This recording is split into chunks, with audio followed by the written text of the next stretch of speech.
देश के नागरिक के तौर पर हमारे बीच आ रहे हैं। हमारे बीच मौजूद है आम आदमी पार्टी के कन्वीनर और पूर्व दिल्ली सीएम श्री अरविंद केजरीवाल जी।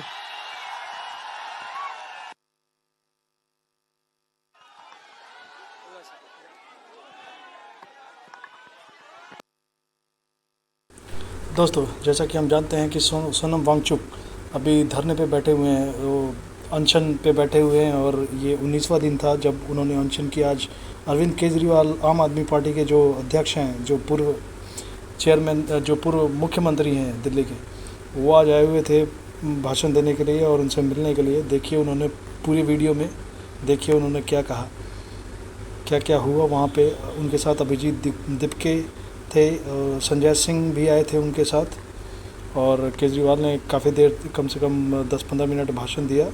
देखिए उन्होंने क्या कुछ कहा आज पूरी वीडियो में। Thank you. कृपया चैनल को लाइक, शेयर, सब्सक्राइब करना ना भूलें दोस्तों। Thank you.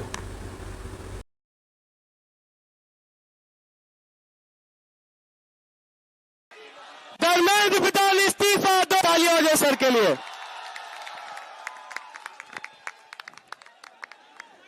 भारत माता की, भारत माता की, इनकलाब, वंदे, जय संविधान, जय संविधान। हमारे देश की शिक्षा प्रणाली को, एग्जामिनेशन सिस्टम को दुरुस्त करने के लिए पूरे देश के युवा ये जो कॉकरोच आंदोलन के बैनर तले इकट्ठे हुए हैं, इन सब लोगों को मैं सलाम करता हूं।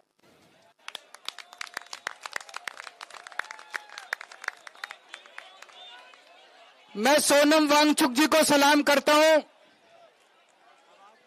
आवाज नहीं आ रही, पीछे बता रहे हैं।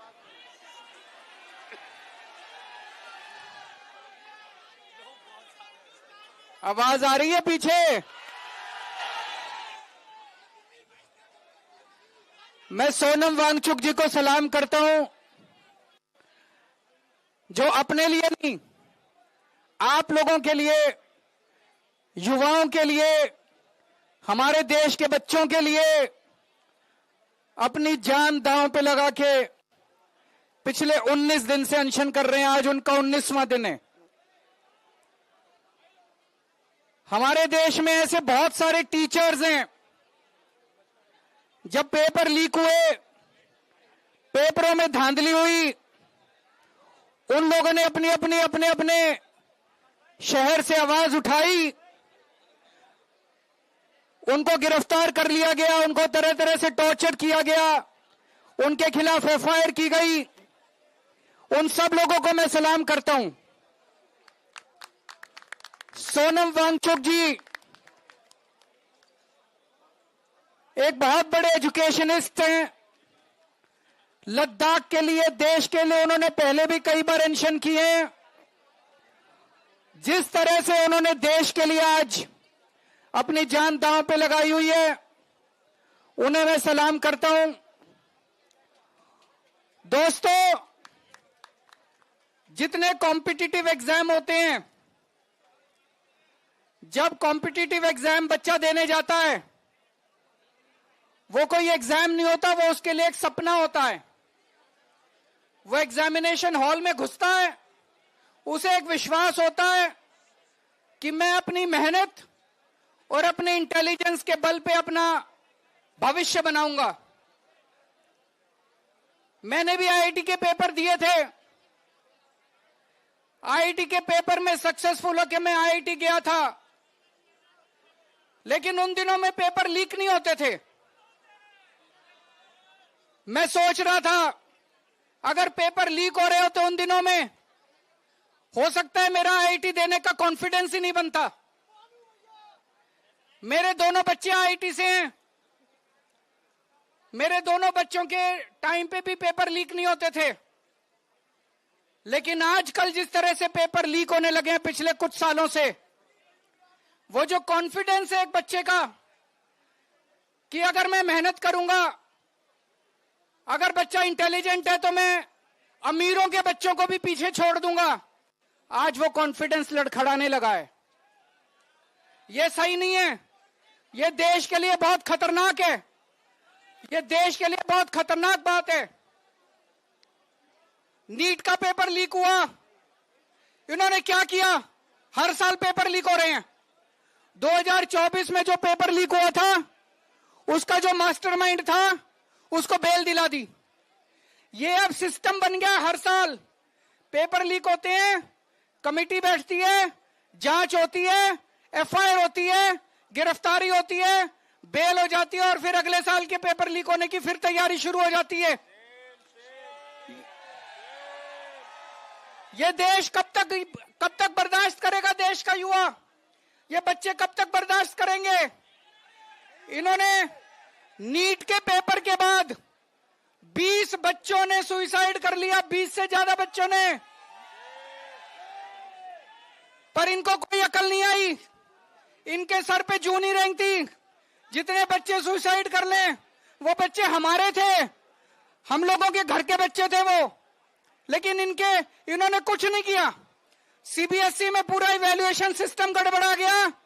इन्होंने उस कंपनी के खिलाफ एफआईआर भी नहीं की। गिरफ्तार करना तो दूर की बात है, उस कंपनी के खिलाफ एफआईआर भी नहीं की। इतने बड़े स्तर के ऊपर पूरे देश में आंदोलन चल रहा है, अभी भी इन्होंने कोई ऐसा सिस्टम चेंज नहीं किया कि अगली साल पेपर लीक नहीं होंगे। अगली साल पेपर फिर लीक होंगे, अगली साल बच्चे फिर मरेंगे, अगली साल हमारे बच्चे फिर आत्महत्या करेंगे। यह सिस्टम कब बदलेगा? इस सिस्टम को बदलना पड़ेगा। आज जब मैं यहां आ रहा था, मैं यही सोच रहा था, यही जंतर मंतर था। 4 अप्रैल 2011 का दिन था।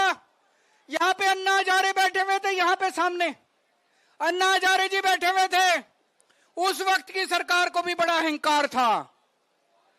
3 साल के बाद वो सरकार नहीं बची, अपने अहंकार की वजह से डूब गई। आज 2026 है। मैं इन लोगों को कहना चाहता हूं, युवाओं की बात सुन लो, कॉकरोच आंदोलन की बात सुन लो, सोनम वांगचुक की बात सुन लो, नहीं तो आज से 3 साल बाद आपका भी वही हश्र होगा जो 2014 में इनका हुआ था। ये भी अभी अहंकार में डूबे हुए हैं बहुत ज्यादा, इनको भी अकल नहीं आ रही, ये भी बहुत ज्यादा अहंकार में डूबे हुए हैं। अंत में एक प्रपोजल देना चाहता हूं, आप लोगों से सहमति चाहता हूं। मैं धर्मेंद्र प्रधान को तो इस्तीफा देना चाहिए, लेकिन सोनम वांगचुक को देश का एजुकेशन मिनिस्टर बनाना चाहिए।